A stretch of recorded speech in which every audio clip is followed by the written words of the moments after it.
आज का जो हमारा सेशन है वो फंड ट्रांसफर और रेमिटेंस मैनेजमेंट के मुतल्लिक है। फंड ट्रांसफर का मतलब ये होता है कि एक अकाउंट से दूसरे अकाउंट में कोई रकूम जो है मुंतकिल हो रही है, एक शहर से दूसरे शहर में ट्रांसफर हो रही हूँ या एक जगह से दूसरी जगह ट्रांसफर हो रही हूँ। और रेमिटेंस से मुराद ये है कि बैरून मुल्क से जो भी रकूम पाकिस्तान में मुंतकिल की जाती है या पाकिस्तान के किसी एक शहर से दूसरे शहर को भेजी जाती है, एक अकाउंट से दूसरे अकाउंट में। और ये इसके लिए जो रेमिटेंस होता है उसमें अकाउंट होल्डर का होना जरूरी नहीं होता। तो इसकी डिटेल आगे चल के हम इन डिटेल में भी पढ़ते हैं। Remittance and transfers. Remittance is a transfer of money from one location to another. Remittance is transfer of money from one location to another. It is usually referred to a transfer of money by a foreign worker to his her home country. Basically होता यह है कि जो हमारे बहन भाई बैरून मुल्क काम के सिलसिले में होते हैं वो अपने घर को अपनी फैमिली को सपोर्ट करने के लिए फॉरेन रेमिटेंस पाकिस्तान भिजवाते रहते हैं। रेमिटेंस में be sent with in the same country और बिटवीन टू कंट्रीज। मोस्टली तो यही होता है कि रेमिटेंस जो है वो दो मुल्कों के दरमियान ट्रांसफर होती है, लेकिन बाज़ औक़ात ये सेम कंट्री में भी एक शहर से दूसरे शहर में ट्रांसफर हो सकती है। इसमें फंड ट्रांसफर प्रोडक्ट जो है हमारे पास, इसके फीचर्स क्या हैं, सीलियंट फीचर जो इसके हैं, इसके जो इंपॉर्टेंट फीचर हैं वो हमारे पास है elimination of risk of cash. देखिए, अगर आपने पैसे एक शहर से दूसरे शहर लेके जाने हो और आपको कैश उठा के लेके जाना पड़े तो it's a totally risk matter. दूसरा है less risk of wrong payment. अब देखें, अगर आपने किसी को फॉरेन रेमिटेंस में कैश भिजवा दिया, पैसे भिजवा दिए, खुदा ना खास्ता इसमें एक तो ये है कि अकाउंट मैच किए बगैर फंड्स ट्रांसफर होते हैं। अगर एक अली के अकाउंट से उमर के अकाउंट में आप भिजवा रहे हैं तो दोनों के अकाउंट वेरीफाई होते हैं, दोनों की जो लोकेशन है वो वेरीफाई होती है, और दोनों का अगर एक डिजिट का भी इशू होता है तो वो अमाउंट ट्रांसफर नहीं होगी। तो इसलिए ये सवाल ही पैदा नहीं होता कि गलत अमाउंट ट्रांसफर हो जाए। लेकिन अगर खुदा न खास्ता किसी जगह पे गलत अमाउंट ट्रांसफर भी हो जाती है तो ये बहुत कम चांसेस होते हैं, लेकिन अगर ऐसा कभी हो जाए तो हमारे पास लिबर्टी होती है कि हम जो रॉन्ग फंड पेमेंट हुई है उनको वापस ले सकते हैं। Also for non account holder. देखें, जैसे अब सिंपल सी मिसाल है, इजी पैसा अकाउंट और इसके अलावा जो यूबीएल ओमनी अकाउंट है, अगर आपका अकाउंट नहीं भी है तो आप एक डिजिटल ट्रांजैक्शन नंबर एक आपका जनरेट होता है, वो नंबर दिखा के आईडी कार्ड की कॉपी पे भी आप पेमेंट रिसीव कर सकते हैं।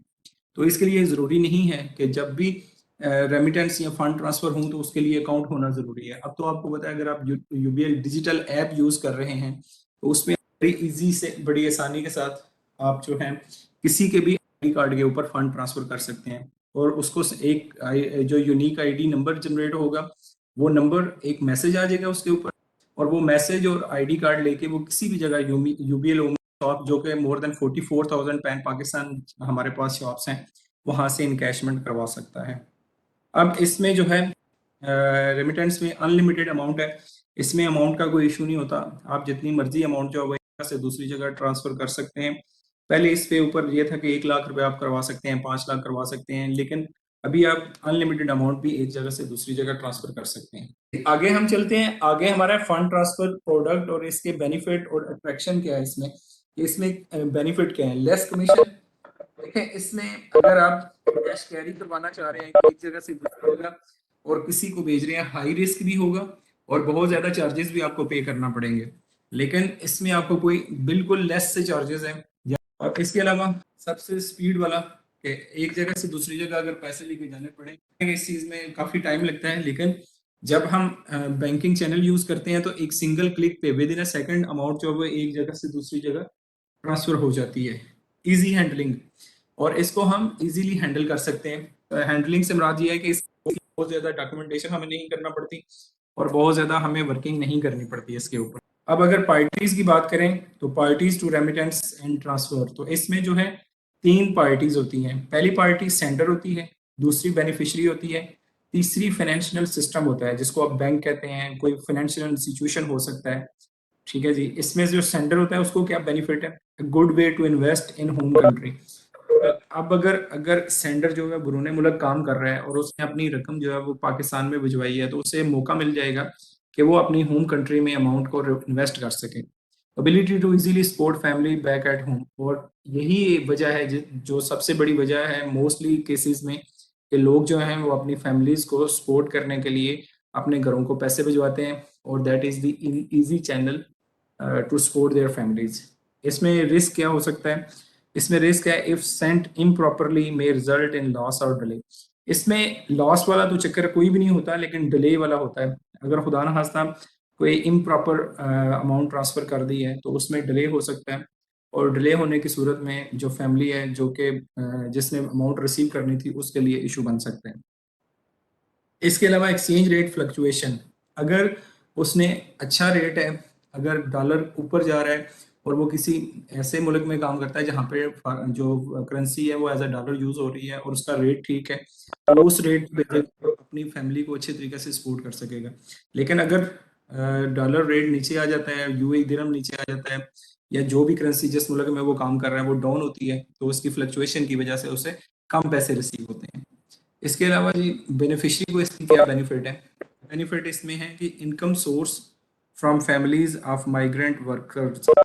ये जो आप देखते हैं, अगर एज अ सोर्स वो यूज कर सकते हैं, एज अ इनकम सोर्स वो यूज करते हैं, उनकी स्टेटमेंट में भी ये चीज आती है, जिसकी वजह से वो पाकिस्तान में कंज्यूमर प्रोडक्ट जैसे क्रेडिट कार्ड बनवा सकते हैं, हाउस लोन ले सकते हैं, उसके अलावा जो है वो कोई भी यूबीएल ड्राइव है जैसे वो गाड़ी यूज कर सकते हैं। तो ये सारी चीजें जो एज अ इनकम सोर्स होने की वजह से उन्हें अवेलेबल होती हैं। रिस्क वही है इसमें भी, एक्सचेंज रेट फ्लक्चुएशन। अगर रेट आपको अच्छे रेट पे पैसे मिल रहे हैं, आपने अच्छे रेट पे पैसे भिजवा दिए हैं, तो आपको अमाउंट ज़्यादा मिलेगी। अगर फ्लक्चुएशन की वजह से आप किसी वजह से पेमेंट नहीं करवा सके, अब रेट कम है, तो आपको कम पेमेंट करना पड़ेगी, रिसीव होगी। इम्प्रॉपर डॉक्यूमेंटेशन और इनकरेक्ट इंफॉर्मेशन में रिजल्ट इन लॉस। और यही है कि अगर जैसे हमने अभी सेंटर के केस में भी पढ़ा कि अगर इम्प्रॉपर डॉक्यूमेंटेशन होएगी, इनकरेक्ट इंफॉर्मेशन होएगी, तो इट विल टेक के ये क्या हो सकता है कि आपको थोड़ा सा डिले का सामना करना पड़े और अमाउंट जो है वो आपको थोड़ा सा डिले से मिले। फाइनेंशियल सिस्टम जो है उसके बेनिफिट क्या है इसमें? Foreign exchange inflow. जैसे ही कोई फॉरेन करेंसी का इनफ्लो हो रहा होता है, अब देखें पाकिस्तान में अगर बाहर से डॉलर आ रहे हैं और पाकिस्तान का डॉलर जो हमने जो पेमेंट करनी होती है वो डॉलर में पेमेंट करनी होती है, तो डॉलर इनफ्लो हो रहा है, तो इसका मतलब है हमारे पास डॉलर की कैपेसिटी बढ़ रही है और हम इजीली इस पोजीशन में होंगे कि जो हमने इंपोर्ट की हुई है उसको इसके अगेंस्ट पेमेंट कर सकें।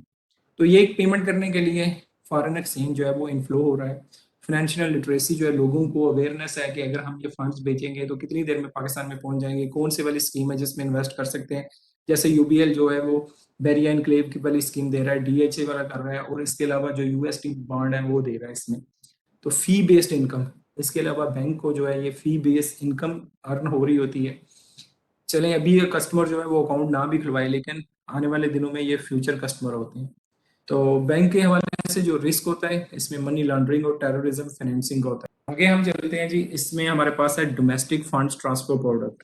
डोमेस्टिक फंड ट्रांसफर में हमारे पास कैशियर चेक आ रहा है, हमारे पास रूपी ट्रैवलर चेक आ रहा है, हमारे पास सिक्योरिटी डिपॉजिट रिसीट आ रही है, हमारे पास एटीएम, नेट बैंकिंग और यूबीएल डिजिटल ऐप आ रहा है। इसमें हम जो है टेलीग्राफिक ट्रांसफर कर सकते हैं और मेल ट्रांसफर के जरिए भी फंड्स एक जगह से दूसरी जगह ट्रांसफर कर सकते हैं। अगर हम होम रेमिटेंसेस की बात करें तो कैश ओवर द काउंटर है। ये बरूने मुल्क से जितनी भी रकूम है वो कैश ओवर द काउंटर की सर्विस के थ्रू यूबीएल किसी भी ब्रांच से कलेक्ट की जा सकती हैं। इसके अलावा यूबीएल परदेश अकाउंट है। यूबीएल परदेश अकाउंट में आप पैसे मंगवा सकते हैं और यूबीएल ब्रांच में किसी भी लाइन में लगे बगैर एटीएम कार्ड से आप पैसे निकाल सकते हैं। इसके अलावा जो यूबीएल में होम रेमिटेंसेस की सर्विस यूज हो रही है वो वेस्टर्न यूनियन है। वेस्टर्न यूनियन के थ्रू आप पाकिस्तान से बाहर से पैसे मंगवा सकते हैं, जो कि यूबीएल के किसी भी ब्रांच से आप कलेक्ट कर सकते हैं। तो सबसे पहले हम जो है वो डोमेस्टिक फंड ट्रांसफर में सबसे हमारे पहले हमारे पास कैशियर चेक आता है। तो कैशियर चेक से मुराद, जिस तरह पहले ज़माने में पे ऑर्डर होता था जो कि विद इन सिटी सिर्फ जो है वो पेमेंट के लिए यूज़ होता था। इसके अलावा एक डिमांड ड्राफ्ट होता था जो कि आउट स्टेशन के लिए यूज़ होता था। तो यूबीएल ने एक बेहतरीन प्रोडक्ट में कन्वर्ट करते हुए इसको कैशियर चेक का नाम दिया है, जिसमें ये दोनों फीचर पाए जाते हैं। ये पे एज सेम टाइम ये पे ऑर्डर भी है और एट द सेम टाइम ये जो है वो डिमांड ड्राफ्ट के तौर पे भी यूज़ होता है।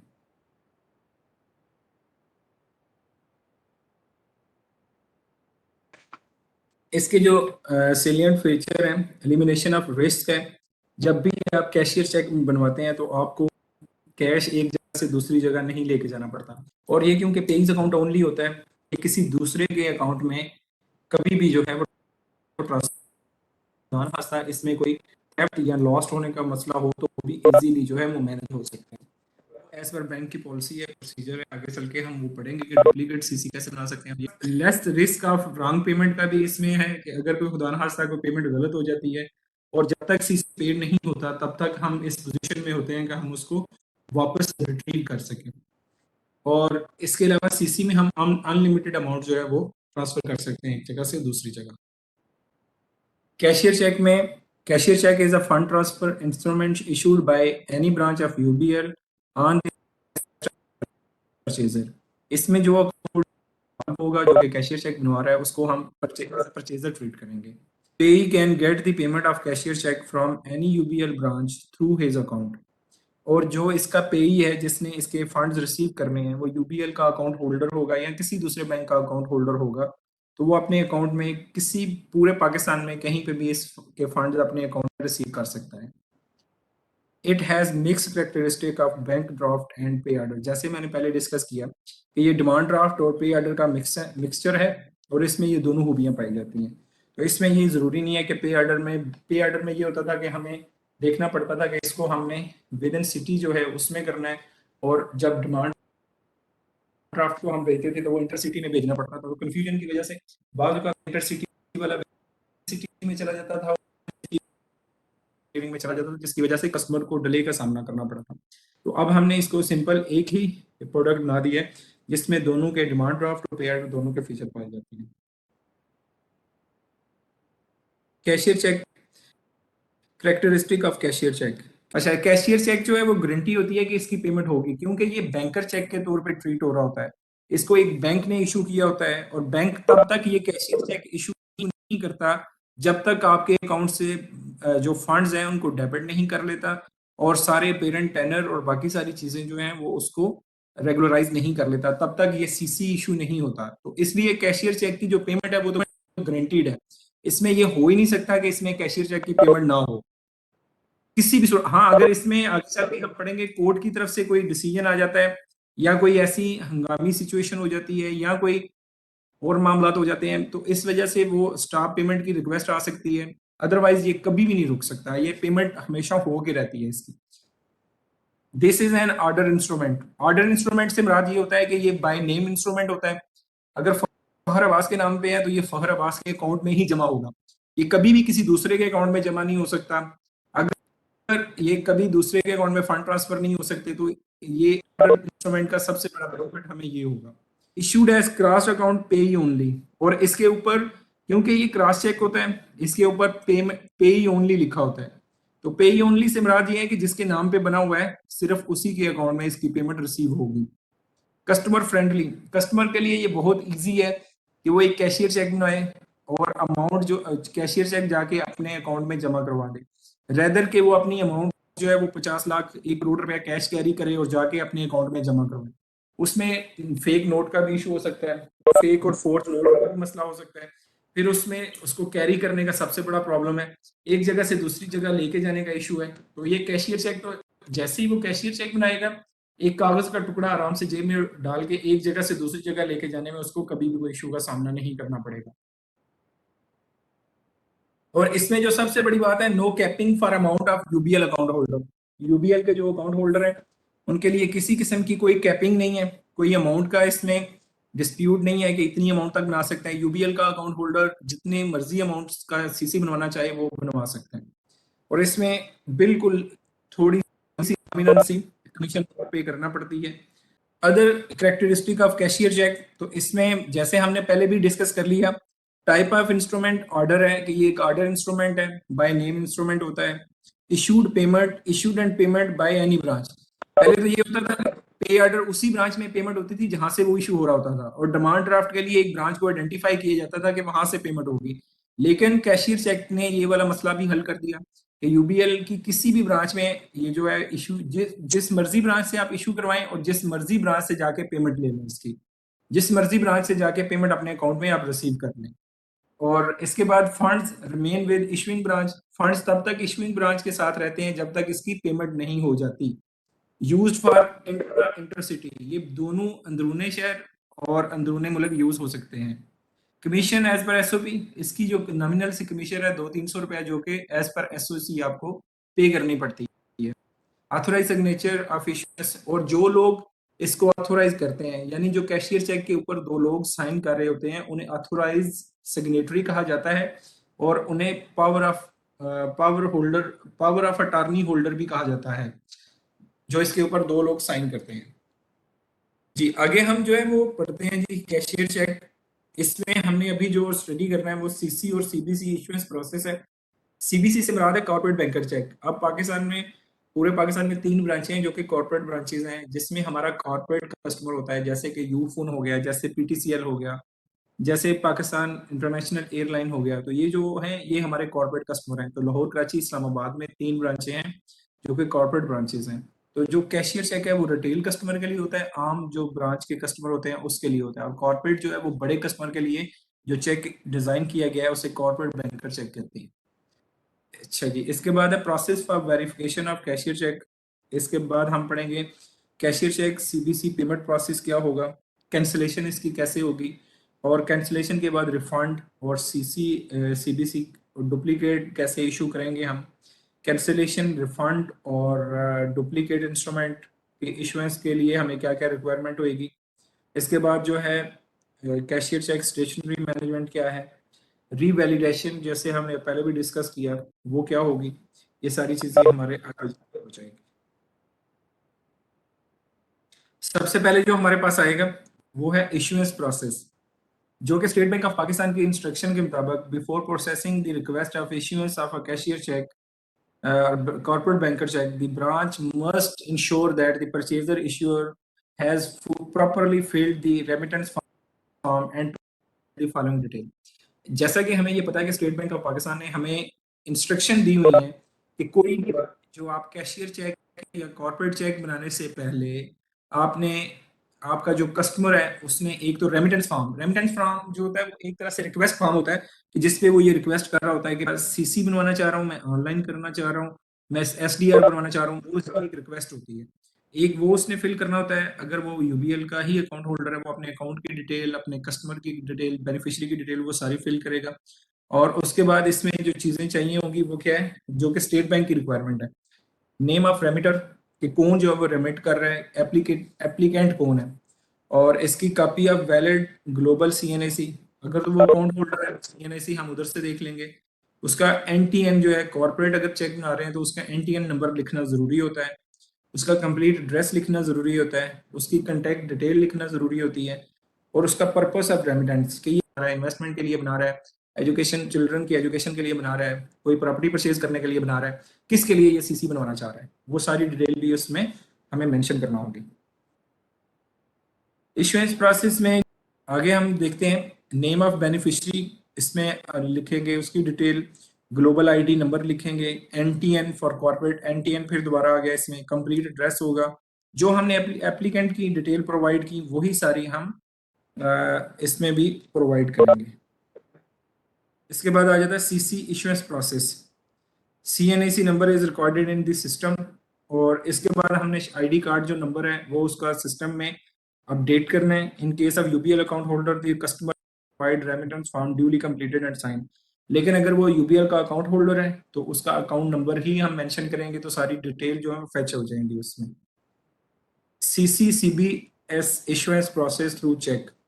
It is mandatory to obtain checks from individual joint account holder prior to issuance of instrument CCSDR RTC as per Operation Circular 609 with effect 14th November 2016। तो इसमें ये मैंडेटरी है कि अगर आप कोई कैशियर चेक बना रहे हैं तो आपने कैशियर चेक सिर्फ रेमिटेंस फॉर्म की बेस पे नहीं बनाना, रेमिटेंस फॉर्म के साथ आपको कस्टमर का चेक भी चाहिए, जो कि सिंगल अकाउंट होल्डर हैं या जॉइंट अकाउंट होल्डर हैं उनके लिए ये जरूरी है कि वो अपना चेक भी दें, लिखें कि एक ऊपर लिखें जिसके नाम पे वो सीसी बनाना चाह रहे हैं, पे में उसका नाम लिखें, नीचे अमाउंट में लिखें 1 लाख रुपया या 2 लाख जितने का वो सीसी बनवाना चाह रहे हैं, रेमिटेंस फॉर्म पे भी वो डिटेल जो है वो सारी अपडेट करें, और ये दोनों चीजें उठा के बैंक में ले जाएं, बैंक इन दोनों चीजों के अगेंस्ट जो है वो सीसी इशू करें। तो ये जरूरी है कि कोई भी इंस्ट्रूमेंट इशू करवाने के लिए सीसी हो, एसडीआर हो, आरटीसी हो, तो आपने कस्टमर से चेक लेना जरूरी होगा, क्योंकि bank has revoked the option issuance of instrument for individual account holder for without cheque जो है ये वाली सर्विस हमने खत्म कर दी हुई है। पहले ये होता था कि सिर्फ रेमिटेंस फॉर्म फिल करते थे और उस पर सीसी इशू हो जाता था, जो कि अब खत्म हो गया हुआ है। बात करें सीसी सीबीएस इशुएंस प्रोसेस की, तो इसके लिए जो जीएल यूज होता है वो 4180 1860 है, with the title cheque issuance for miscellaneous payment. अब ये देखें, बैंक जो होता है उसने खुद भी पेमेंट करनी होती है, पानी वाले का बिल पे करना होता है, स्टेशनरी वाले को अमाउंट पे करनी होती है, कोई कुर्सी टूट गई है आपने रिपेयर मेंटेनेंस करवाया उसका बिल पे करना होता है। तो अगर चेक के बगैर नहीं कर सकते तो हमने, बैंक का तो कोई चेक नहीं होता, यूबीएल जो हमारी ब्रांच है उसका तो कोई चेक नहीं होता, तो उसने कैसे करना होता है, इसके लिए उन्होंने एक स्पेसिफिक जीएल दे दिया 4180 1860।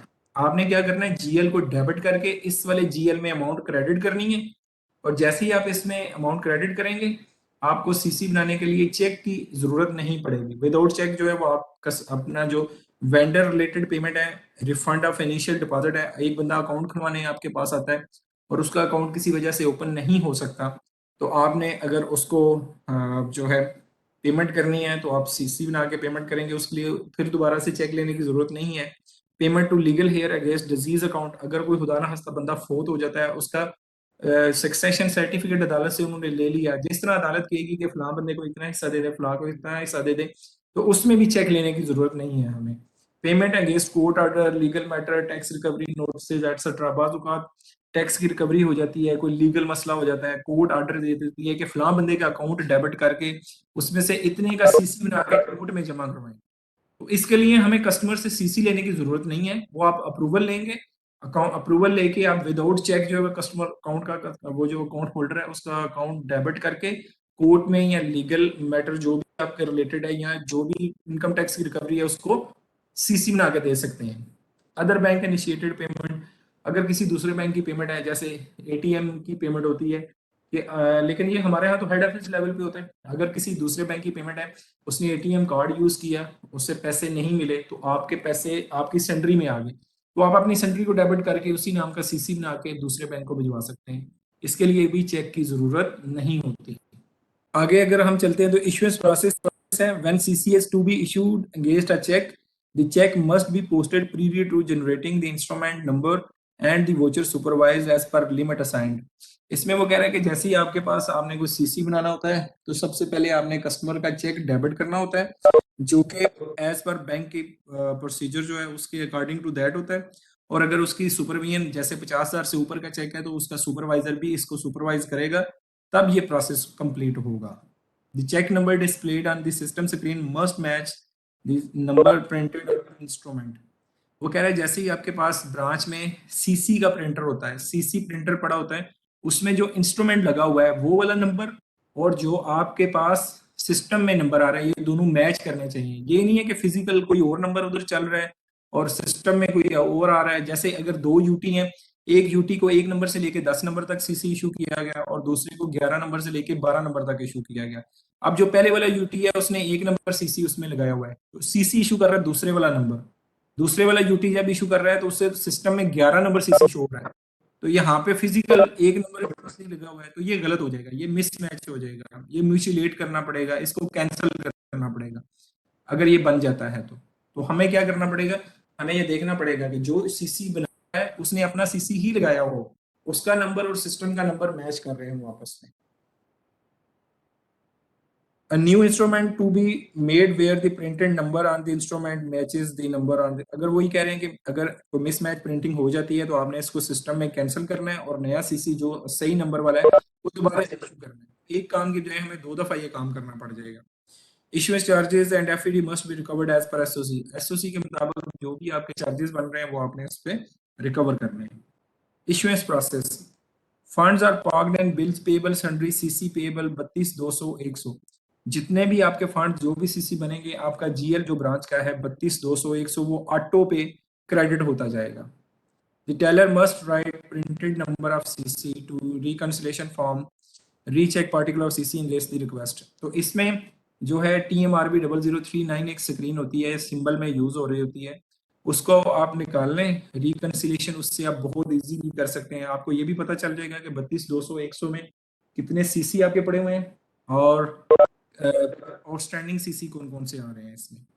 To power of attorney holder must sign the customer accuracy of transaction processing. ये जो सीसी की प्रोसेसिंग होनी है इसमें दो पावर ऑफ अटॉर्नी होल्डर के साइन होना जरूरी है। CC must be deliver to the customer under acknowledgement. और जब आप सीसी किसी कस्टमर को डिलीवर कर रहे हैं तो आपने उससे एक्नॉलेजमेंट लिए बगैर उसको सीसी डिलीवर नहीं करना। Where the staff mistakenly misspell. अब अगर कोई इशुएंस प्रोसेस में एरर करेक्शन आ जाती है, where the staff mistakenly misspell the or print an incorrect instrument, the instrument must be cancelled and the misplaced issue। अगर देखें आपने कोई सीसी इशू कर रहे थे उसमें स्पेलिंग MUHAMMAD मोहम्मद के लिखने थे लेकिन आपने मोहम्मद MOH से लिख दिया है जो कि एक मिस स्पेल हो गया। तो इसकी वजह से आपको ये सीसी दोबारा कैंसिल करना पड़ेगा और नया सीसी जो ओरिजिनल उन्होंने दिए हुए स्पेल उससे बनाना पड़ेगा। तो इसलिए प्लीज जब आप सीसी बना रहे हो टाइप कर रहे हो तो बेनिफिशियरी नेम जो है बड़ी एहतियात के साथ और बिल्कुल एक्यूरेटली उसमें आपने डाटा पुट करना है।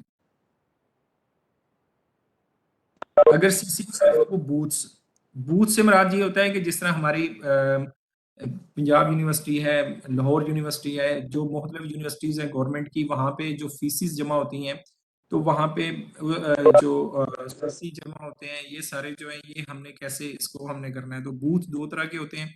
परमानेंट बूथ एक ऐसा बूथ होता है जो कि हमेशा 12 महीने वहां पे काम कर रहा होता है, 9 to 5:30 उसका बैंकिंग टाइम होता है। वो सीसी भी जमा कर रहा होता है, कैश भी ले रहा होता है, सीसी बना के भी दे रहा होता है और बाकी वर्किंग भी कर रहा होता है। तो ये परमानेंट बूथ की कैटेगरी में आता है। लेकिन अगर टेम्परेरी बूथ होते हैं जहाँ पे सीजनल के जैसे वीट का सीजन आ गया तो हमने बारदाना की पेमेंट के लिए एक बूथ बना दिया। जैसे मवेशी मंडी ईद के दिनों में आ गई तो हमने वहां पे एक टेम्परेरी बूथ बना दिया। अगर हमने किसी यूनिवर्सिटी की फीसिस आ गई जो कि साल में एक दफा जमा होती हैं वहां पे हमने बना दिया तो ये टेम्परेरी बूथ की मद में आता है। आगे हम अगर चलते हैं तो process of verification of cashier cheque कहा जाता है कि जब एक कैशियर चेक बन गया तो उसकी वेरिफिकेशन आपने कैसे करनी है। तो ये जैसे ही आपके पास कोई चेक ब्रांच में रिसीव होता है तो ये फॉलोइंग जो आप पार्टिकुलर्स हैं जो स्टेप्स हैं ये आपने लेने हैं। Upon request from the beneficiary branches will verify the genuineness of CC CBC along with other related details.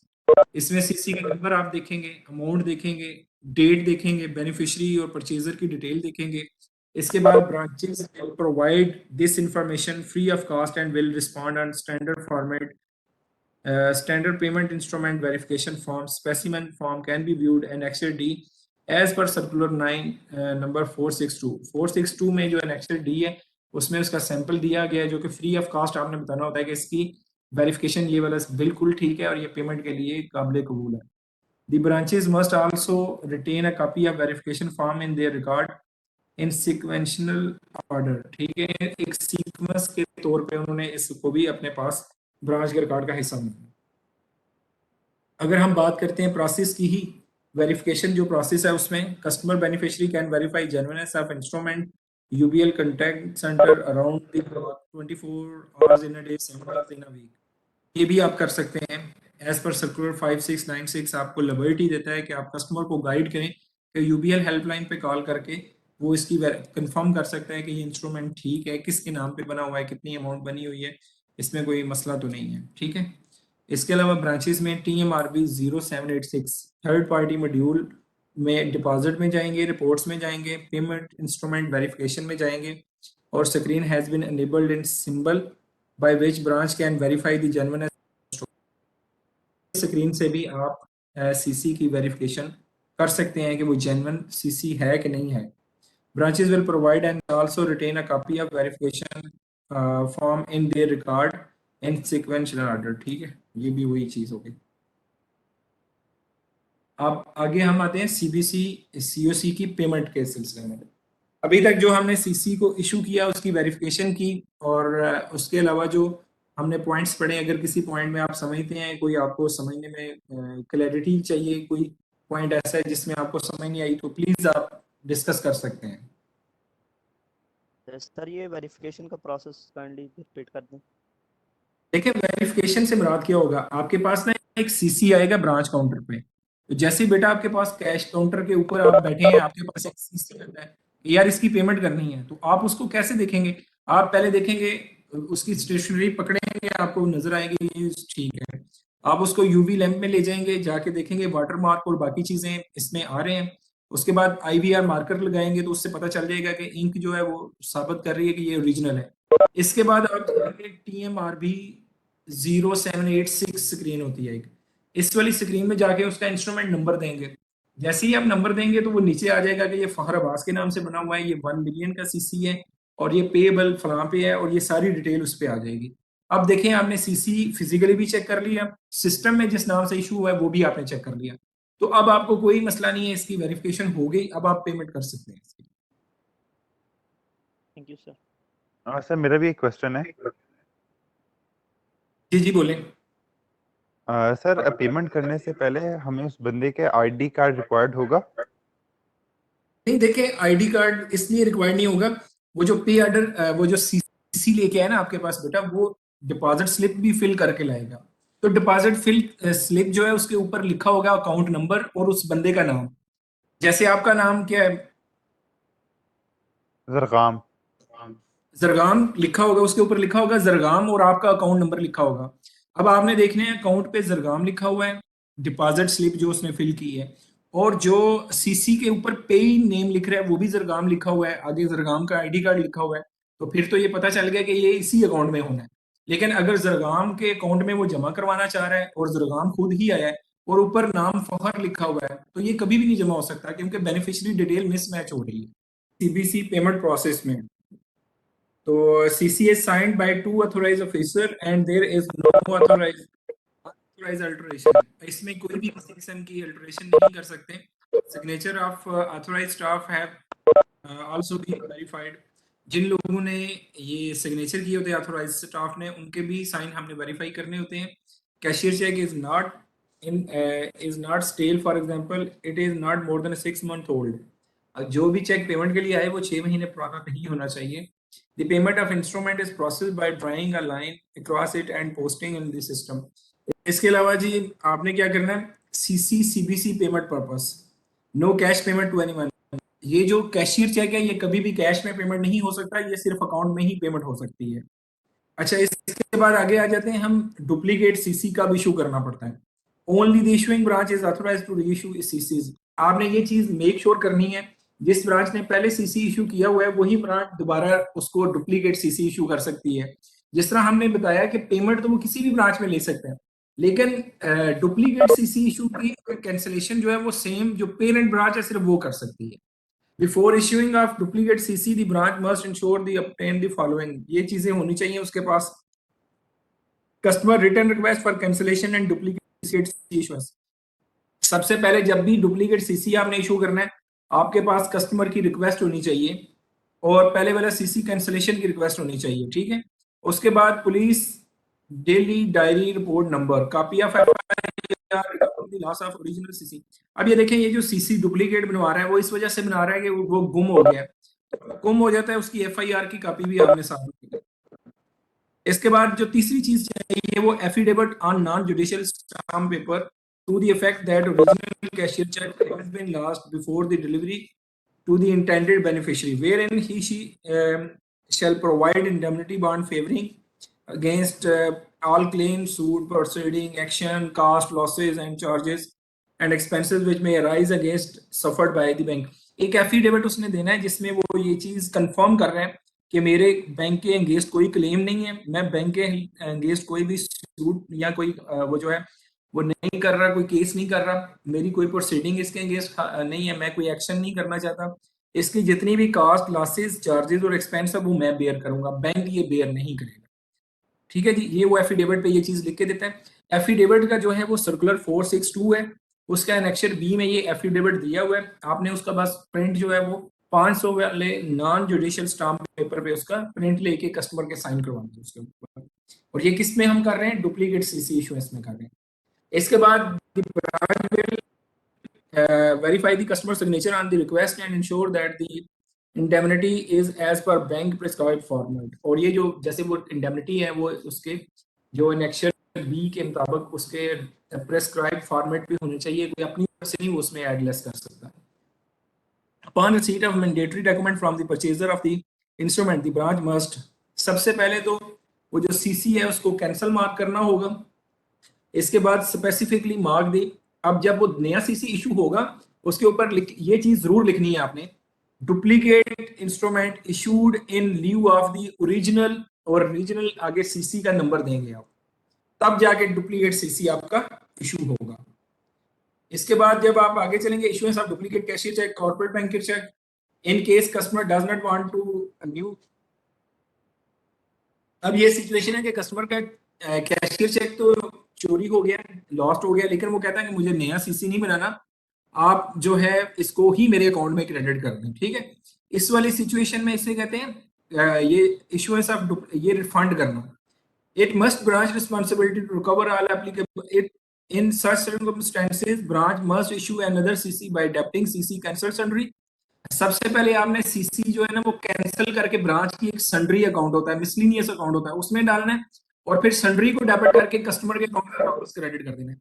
लेकिन आपने सीसी कैंसिल करने के चार्जेस भी लेने हैं, और आपने अगर डुप्लीकेट तो उसने बनवाया नहीं है उसके चार्जेस नहीं होंगे, लेकिन सीसी कैंसिलेशन के चार्जेस जो कि बैंक के शेड्यूल ऑफ चार्जेस के मुताबिक है वो उससे रिकवर करने हैं, ठीक है जी। इसके बाद आ जाए repurchasing cancellation of cashier cheque, cancellation, refund और CBC where duplicate instrument is not issued. अब देखें इसमें दो तीन चीजें हैं। Branch concern staff should promptly process request for cancellation, refund of cashier cheque, corporate cheque, ensuring no duplicate cashier cheque regardless of amount has been issued.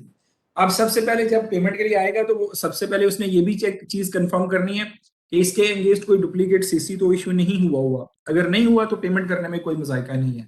The purchaser is the holder of original payment, और सबसे बड़ी बात जो purchaser है जो payment लेने आया जो कह रहा है कि वापस इसको मेरे अकाउंट में डाल दे, ओरिजिनल सीसी उसके पास होना जरूरी है। ओरिजिनल के बगैर जो है वो दूसरे वाला काम हम करेंगे कि उसको लास्ट मार्क करेंगे, एफआईआर की कॉपी लेंगे, एफिडेविट लेंगे, लेकिन अगर ओरिजिनल उसके पास है वो कहता है मेरी पार्टी से डील नहीं, तो इस वाली सिचुएशन में आपने क्या करना है, आपने सबसे पहले देखना है ओरिजिनल इंस्ट्रूमेंट उसके पास अवेलेबल है।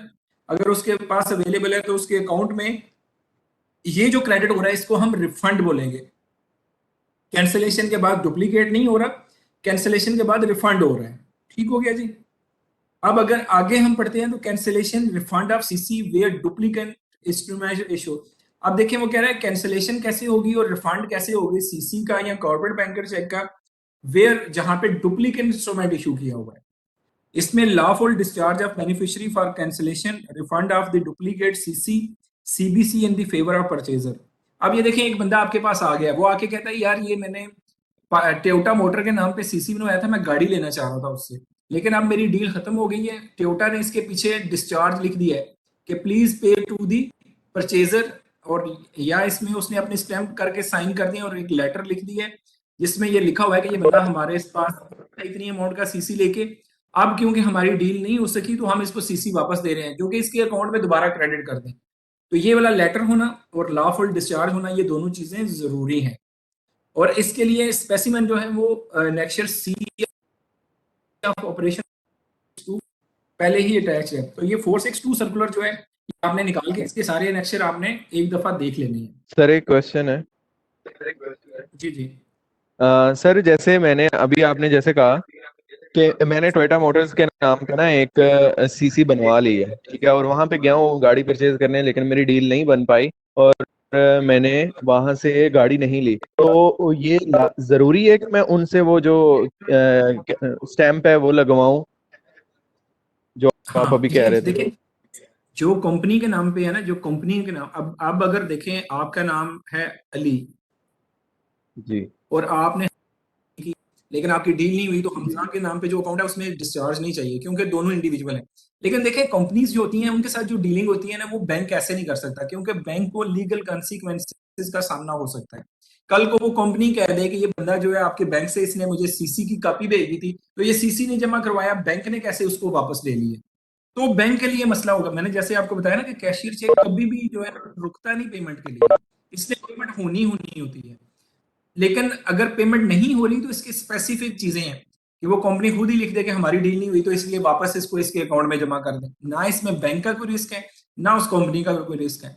लेकिन अगर खुदा न खास्ता ऐसा नहीं होता, ये जो बंदा है इसने फ्रॉड कर लिया है, कोई ये टोयोटा के साथ करते होंडा में इसने जमा करवा दिया है, तो सीसी तो टोयोटा के नाम पे बना हुआ था। उनकी जो टैक्स रिटर्न है उसमें भी वो चीज आएगी, पेमेंट भी आएगी, वो सारे मामला भी आएंगे। तो फिर वो बैंक पे सू कर सकती है, बैंक को वो पूछ सकती है कि आपका कैसे ये जो सीसी है मेरे नाम पे बना था टोयोटा मोटर पे, ये किसी और के अकाउंट में कैसे जमा हो गया। तो इस वाली सिचुएशन से बचने के लिए हमें उसका डिस्चार्ज जरूरी होता है। ठीक हो गया? सही सर। और अगर यही सीसी मैं किसी लोकल बंदे के नाम पे बनवाता हूँ तब इसकी जरूरत नहीं होगी? तो आप आईडी कार्ड की कॉपी उसकी बात साथ में लगा दें और कहें कि हमारी डील नहीं हो सकी। तो आप जब एप्लीकेशन देंगे तो आपने बैंक में आके एक एप्लीकेशन देनी है कि मैंने हमजा के नाम पे सीसी बनवाया था, तो हम एक प्रॉपर्टी लेना चाह रहे थे लेकिन हमारा आपस में डील नहीं हो सका, मैंने हमजा का आईडी कार्ड भी लगा दिया है, तो प्लीज ये वापस जो सीसी बना था, ये कैशियर चेक बना था, ये मेरे अकाउंट में रिफंड कर दें। तो वो वापस सही आपके होगा। अकाउंट में रिफंड कर देंगे। हो गया जी। आगे चलते हैं जी। कैंसिलेशन, ये बार बार वही रिपीट हो रही है, repurchasing, cancellation of only the issuing branch सिर्फ कर सकती है। ये रिक्वेस्ट जो है वो same long with the original CC आपको चाहिए। उसके बाद the copy of CNAC will be stamped, original sighted, signed and attach with the request. ये कैंसिलेशन रिक्वेस्ट के साथ ये चीजें लगानी है। उसके बाद टेलर सीएस जो है वो वेरीफाई करेगा कि इशूइंग डॉक्यूमेंट बिल्कुल ठीक है, और उसके बाद इसको जो इशूइंग कस्टमर है उसके लिए इस रिक्वेस्ट को प्रोसेस कर देगा। The account to be credited will be the same as the। अब इसमें एक पॉइंट है कि जिस अकाउंट से कैशियर चेक बना था, जब क्रेडिट करना है तो फिर भी उसी अकाउंट में आना चाहिए। अब उस बंदे के 2 अकाउंट है या 3 अकाउंट है, वो कहता है मेरा बना तो था जिना एवेन्यू इस्लामाबाद वाली ब्रांच से, अब लाहौर गुलबर्ग वाली ब्रांच में आप वापस क्रेडिट कर दें, तो ये बेटा नहीं हो सकता। ये हो इसलिए नहीं सकता, जिस अकाउंट से आपका सीसी बना था उसी में वापस क्रेडिट हो। सर एक और क्वेश्चन है, कैश के ऊपर फर्ज करें किसी बंदे का अकाउंट नहीं है, बैंक अकाउंट नहीं है, तो वो कैश के ऊपर अपनी सीसी बनवा सकता है? कैश में बेटा स्टेट बैंक ऑफ पाकिस्तान ने स्ट्रिक्ट एक्शन करने का ऑर्डर है कि इसको बिल्कुल आपने कैश पे नहीं बना के देना। उसकी वजह ये होती है, अगर आपने प्लेसमेंट, क्लियरिंग और एएमएल पढ़ा है ना, तो सबसे पहली चीज ये होती है कि कैश एक बंदे के पास बहुत ज्यादा होता है और वो पे ऑर्डर बना के या कैशियर चेक बना के चैनलाइज कर लेता है चीज को, फिर वो कैशियर चेक अपने अकाउंट में जमा करवाता है और फिर प्लेसमेंट हो जाती है, फिर क्लियरिंग उसको उसमें काफी कुछ दिन पड़े रहने देता है और फिर उसको इंटीग्रेट करके एक ब्लैक मनी को व्हाइट में कन्वर्ट कर देता है। देखिए अगर खुदा ना खास्ता एक बंदा है, उसने किसी को अगवा कर लिया, अगवा करके 1 करोड़ रुपया उसने कमा लिया, अब 1 करोड़ रुपया उसके पास कैश है, लेकिन वो कैश जो है अगर उसने 1 करोड़ जाता है बैंक में, कहता है मुझे कैशियर चेक बना दे कैश पे, बैंक उसे कैशियर चेक बना देता है, और जब वो किसी दूसरे के अकाउंट में जमा होता है तो वो तो लीगलाइज हो गया ना, वो लीगल चीज हो गई। कोई पूछेगा भी नहीं कि ये कैशियर चेक कैश पे बना था और आप जाके उसके अकाउंट में पड़ा रहा है, फिर कुछ अर्सा उधर पैसे पड़े रहे, उसके बाद वो निकाल के अपना यूज कर लेगा। तो ये जो ये एएमएल के पॉइंट ऑफ व्यू से उन्होंने इसको बैन कर दिया हुआ है कि आप कैश में सीसी नहीं बना के दे सकते।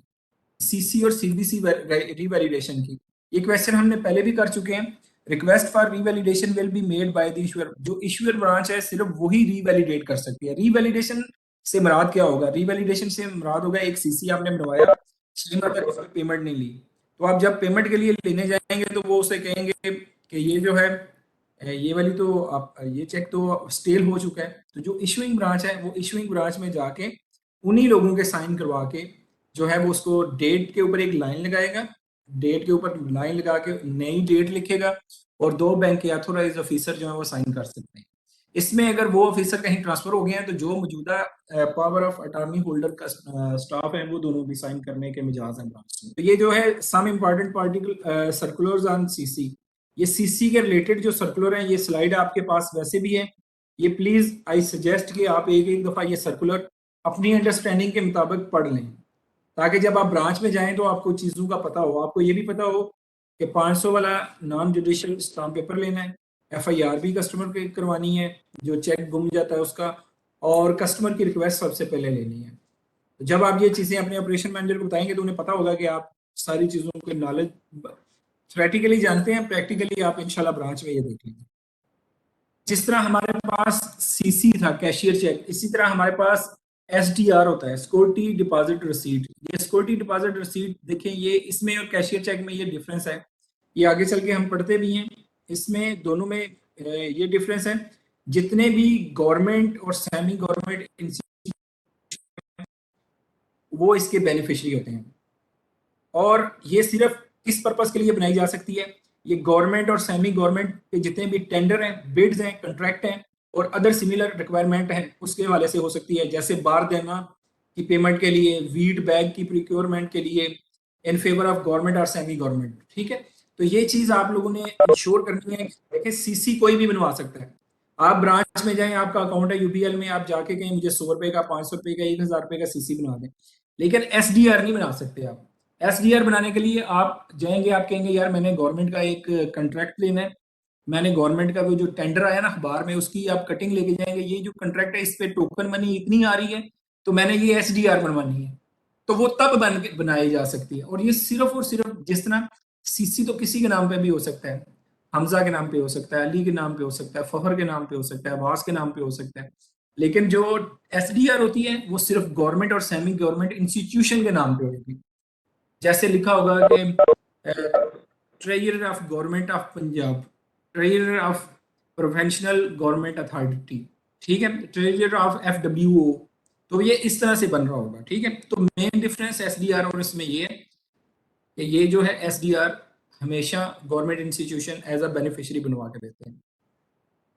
सीसी की तरह ये भी ऑर्डर इंस्ट्रूमेंट है, इसके फंड जो है वो लहदा से सेंट्रल डिपॉजिट अकाउंट में पड़े होते हैं, और इस पे नो इनकम और प्रॉफिट बेनिफिशियरी, ये नहीं है कि अगर कोई एसडीआर बना रहा है तो उसको हम कोई, अगर वो 6 महीने या साल अपने पास रखता है तो उस पर कोई इनकम या प्रॉफिट उसे देंगे।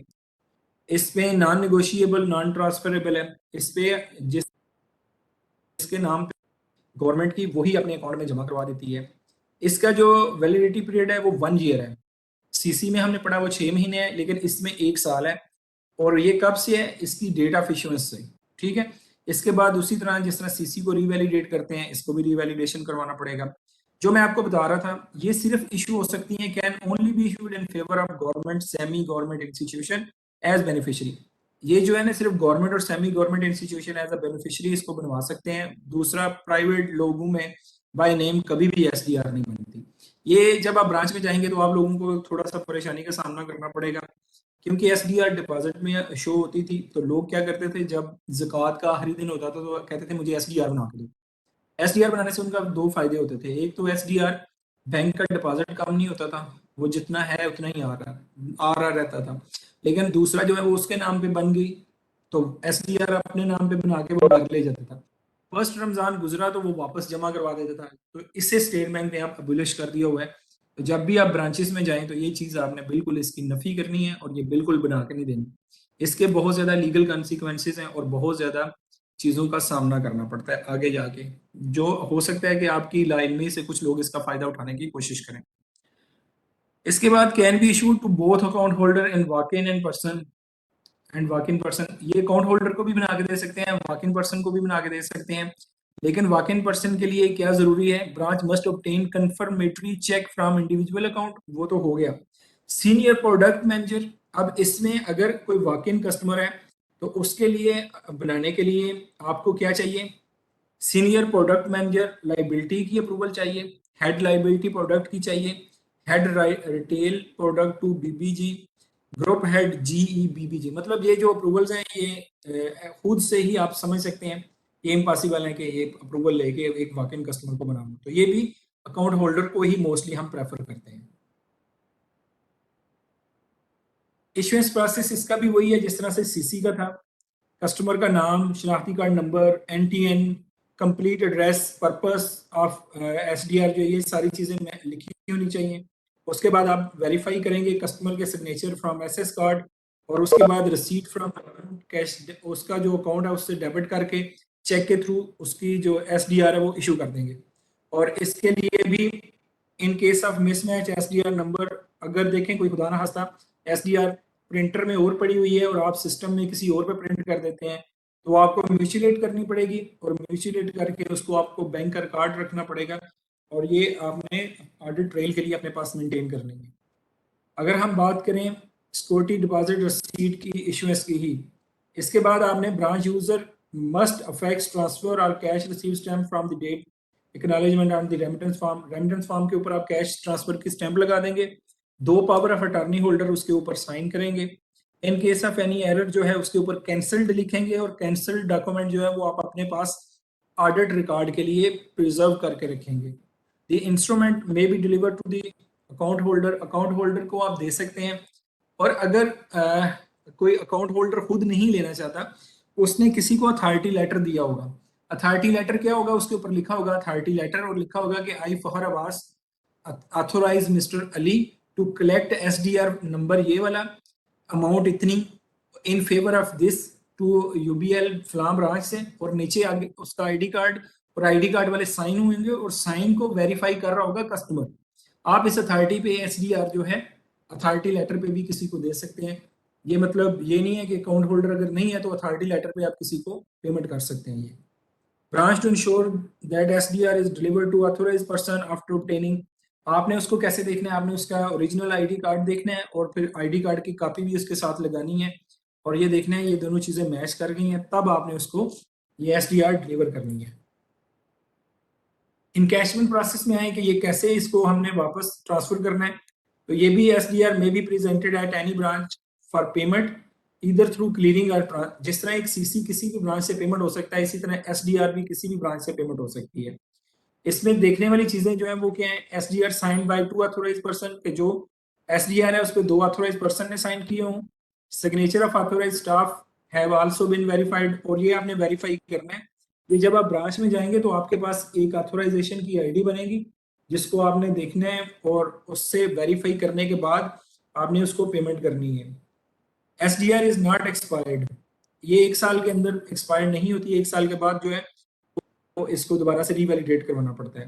Taylor to post transaction system cancelled by SDR by drawing its, वही इसके ऊपर इसको आपने क्रॉसिंग करके पेमेंट कर देनी है, ट्रांसफर कर देना है इसको। अगर कोई एसडीआर गुम हो जाती है तो इसके लिए आपको क्या करना पड़ेगा, इसमें भी वही तरीकाकार है जिस तरह हमने सीसी में किया है। सबसे पहले आपने क्या करना है, कस्टमर में intimate any branch by providing return request. Customer जो है वो रिटर्न रिक्वेस्ट देगा, जुबानी बात नहीं होगी। ये जो है इसको आप लास्ट मार्क कर दें। आप जो है वो वेरीफाई करेंगे सिंबल के थ्रू कि ये वाली जो एसडीआर है इसकी पेमेंट तो नहीं हुई। अगर पेमेंट नहीं हुई तो आप उसको कस्टमर की रिक्वेस्ट के ऊपर TS5F3 एक स्क्रीन होती है, उसमें जाके इसको लास्ट मार्क कर देंगे। रिसीविंग ब्रांच जो है वो क्या करेगी, लास्ट मार्क करने के बाद उसकी वेरिफिकेशन करेगी और इंटीमेट करेगी इशुइंग ब्रांच को कि ये वाली एसडीआर जो है ये लॉस्ट हो चुकी है। और लास्ट रिक्वेस्ट में also be receive by issuing branch by email and upon verification. और ये जो वेरिफिकेशन वाली ईमेल है ये इशुइंग ब्रांच को जब मिलेगी, the issuing branch must follow up and receive the original letter from the customer when they come। और ये कोशिश करेंगे कि कस्टमर जब ब्रांच में आए तो ओरिजिनल लेटर अपने साथ लेके आए। इसके बाद जो ब्रांच का ऑपरेशन मैनेजर है, ब्रांच मैनेजर है, वो इसको रिगार्ड लास्ट मार्क करने के लिए DCSM और ROH को लूप में लेंगे, और issuing branch will make stop payment in system and entry will be supervised. ठीक है, तो इसको आप लास्ट मार्क कर देंगे और एंट्री सिस्टम में सुपरवाइज होगी। In case last instrument is found again, branch में लिफ्ट दी। अगर ये होता है कि उसे ये जो एसडीआर है दोबारा मिल जाती है तो वो क्या करेगा, वो जाके ब्रांच में बता देगा, तो आप जो आपने स्टॉप मार्क किया उसको आप रिस्ट्रेंट जो लगी है उसको आप लिफ्ट कर देंगे। ठीक है जी। इसी तरह डुप्लीकेट सीसी इशुएंस जो है ये बिल्कुल सेम उसी तरह से हमने करनी है जिस तरह से हम सीसी की करते रहे हैं। इसमें जी only issuing branch is authorized to issue. जिस तरह सीसी जो है वो सिर्फ parent branch issuing branch issue कर सकती है, इसी तरह एसडीआर भी सिर्फ जो आपकी इशुइंग ब्रांच है, जो पेरेंट ब्रांच है, वो इशू कर सकती है। Following document are required from the customer account holder for the duplicate SDR issuance. सबसे पहले क्या है, कस्टमर की रिक्वेस्ट चाहिए कि डुप्लीकेट इंस्ट्रूमेंट इशू किया जाए, एफिडेविट चाहिए नॉन जुडिशियल स्टाम्प पेपर के ऊपर, और पुलिस की एफआईआर चाहिए, एक एफआईआर का नंबर चाहिए तो जिसमें ये मेंशन हो कि ये जो ओरिजिनल एसडीआर है वो लॉस हो चुकी है। तो branch user must verify account holder signature on request before proceeding further. और इसमें सबसे पहले वो रिपोर्टेड लास्ट TS5F3 में जाके इसको लास्ट मार्क करेगा, और इसमें duplicate in case the customer does not want duplicate, अगर वो डुप्लीकेट बनाना चाहता है तो उसको डुप्लीकेट एसडीआर बना देगा, अगर नहीं तो वापस उसके अकाउंट में रिक्वेस्ट लेके उतनी अमाउंट जो उसने बनवाई थी जो कि लॉस्ट हो गई है वो क्रेडिट कर देगा। ब्रांच मस्ट आपकी must keep the record in file, वो ऑडिट पर्पस के लिए इसको अपने पास मेंटेन करेगी, और चार्जेस एज पर एसओसी आपने कलेक्ट कर लेने हैं। कैंसिलेशन जो है ये भी सिर्फ पेरेंट ब्रांच जो है, इशूइंग ब्रांच जो है वो सिर्फ उसको कैंसिलेशन कर सकती है किसी भी रिफंड ऑफ डुप्लीकेशन एसडीआर की। इसमें जिस तरह हमने पढ़ा कि लॉफुल डिस्चार्ज होना ज़रूरी है, इसमें भी लॉफुल डिस्चार्ज होना ज़रूरी है। इसके अलावा परचेजर अंडरटेकिंग चाहिए होगी, the account must be credited same as debited, और इसमें भी हमने यही देखना है कि उसी अकाउंट में क्रेडिट किया जाए जहां से पहले अमाउंट डेबिट हुई थी। If the loss has been if the signature then branch will issue a cashier cheque. अगर वो देखें उसका वो अकाउंट क्लोज हो चुका है तो ये देखें इसमें ये चीज़ लिखी हुई है कि वो कैशियर चेक बना देगा बंदे के नाम से, और ये जहां पे भी उसका अकाउंट होगा उसमें जाके जमा करवा सकते, और अगर नहीं है तो उसका अकाउंट खोल के उसमें जमा करना पड़ेगा। आगे हमारे पास आ जाता है security deposit receipt verification process revalidation. Revalidation से यही मराद है कि अगर 1 साल के बाद कोई एसडीआर आपके पास प्रेजेंट होती है तो आपने उसको पेरेंट ब्रांच जो है वही उसे रीवैलिडेट कर सकती है। इसमें करना क्या होगा, request for revalidation will be made by issuer at the issuing branch. Issuing branch ही उसको रीवैलिडेट कर सकती है। The teller must verify the signature of UBL customer and check against the issuing document और the other document if the SDR was issued to him. वो जो Taylor है वो देखेगा कि इसमें जो भी डॉक्यूमेंट साथ में लगे हुए हैं और जो इशूइंग डॉक्यूमेंट है वो ठीक है, उसमें प्रॉपर वेरिफिकेशन करेगा उसकी। Upon successful verification the teller must proceed to draw a single line. वो एक लाइन लगा देगा डेट के ऊपर और वहां पे आज की डेट लिख के 2 साइन जो ऑथोराइज पर्सन है वो उसके ऊपर कर देंगे। और ये जो ऑथोराइज पर्सन है ये पावर ऑफ अटॉर्नी होल्डर होना जरूरी है। इसमें अटॉर्नी होल्डर के अलावा कोई भी पेमेंट नहीं कर सकता, इसको रीवैलिडेट नहीं कर सकता। तो ये भाईजान एसडीआर था, सिक्योरिटी डिपॉजिट रिसीट, और इसका हमने इशुएंस भी पढ़ ली, इसकी पेमेंट प्रोसेस भी पढ़ ली, वेरिफिकेशन भी, रीवैलिडेशन भी, डुप्लीकेट भी, रिफंड भी। अब अगर इसमें ये सिर्फ 2 प्रोडक्ट का डिफरेंस है कि सीसी में आप किसी को भी इशू कर सकते हैं और एसडीआर सिर्फ गवर्नमेंट जो इंस्टीट्यूशन है वो एज अ बेनिफिशियरी उनको इशू किया जा सकता है। इसमें अगर आपके कोई क्वेश्चन है तो मोर देन वेलकम।